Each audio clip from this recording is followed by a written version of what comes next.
পুরো পরিবার মিলে আজ প্রথম রমজান কাটিয়ে ফেললাম। তো আসসালামু আলাইকুম সবাইকে। সবাই কেমন আছেন কমেন্ট করে জানাবেন। আর আজকের ব্লগটি শুরু করলাম সকাল থেকে। সব কাজ তো দেখানো সম্ভব হয়ে ওঠেনি, তার জন্য অনেক দুঃখিত।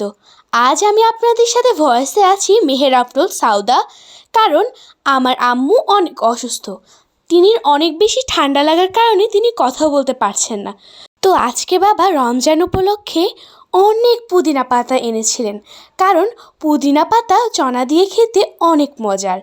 তো আমি আর আমার মা মিলে পুদিনা পাতাগুলোকে অনেক সুন্দর করে কেটে গুছিয়ে নিচ্ছি। আর পুদিনা পাতা কিন্তু আমাদের সবারই কম বেশি পছন্দ। পুদিনা পাতার সুঘ্রাণ যেন চারিদিকে ভরে যায় যদি একবার পুদিনা পাতা আনা হয় বাসায়। আমরা সেহরি খাবার পরে মা যেহেতু রাত বেশি হয়ে গিয়েছিল, তাই মেহমেদের কথা চিন্তা করে আর এই বাসনকোসনগুলো ধুতে পারেননি, তাই সকালে উঠে সবগুলো সুন্দরভাবে ধুয়ে গুছিয়ে রাখছেন। গতকাল মা অনেকগুলো ছোলা ভিজিয়ে রেখেছিলেন। আমি মাকে জিজ্ঞাসা করেছিলাম, মা প্রথম রমজানেই কি আমরা এতগুলো ছোলা খেয়ে ফেলবো? মা বললেন, আরে আমার বোকা মেয়ে, আমরা প্রথম রমজানে এতগুলো সব খাবো না। আমরা প্রথমে এগুলোকে প্রেশার কুকারে সিদ্ধ করে আমরা সংরক্ষণ করব ফ্রিজে। আর মা কিছু ছোলা তুলে রেখেছিলেন যেন ইফতারে রান্না করতে পারেন। আর আমার মায়ের হাতের রান্নার তো কথাই নেই।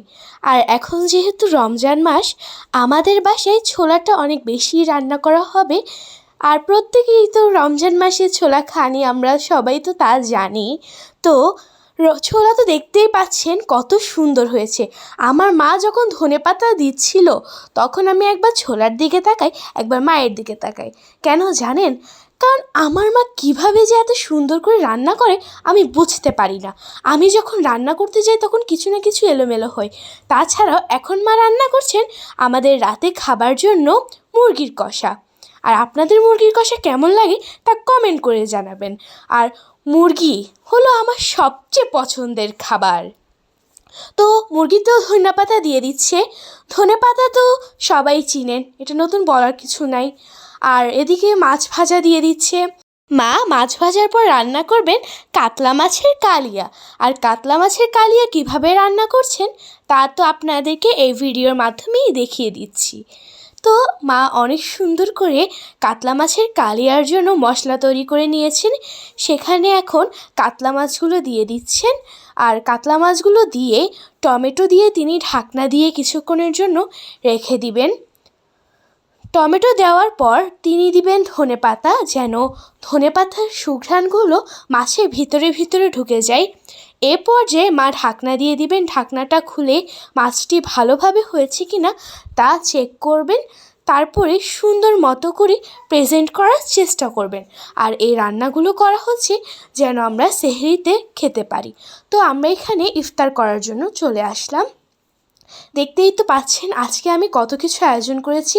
আর এখানে যাই দেখছেন সব কিছু কিন্তু আমিই বানিয়েছি। শুধু বিচিটা মানে চনাটা আমার আম্মু বানিয়েছে। আর আমার ভাই তো জানেনই দুষ্টামি করা ছাড়া সে থাকতে পারে না, তো সে তাকিয়ে তাকিয়ে হাসছিল আর আমার সাথে মজা করছিল। আমরা সবাই একসাথে মিলে ইফতারটা খেয়ে সেরে নিলাম। আলহামদুলিল্লাহ আজকের ইফতারটা অনেক মজা হয়েছিল। আমার ভাই বলছে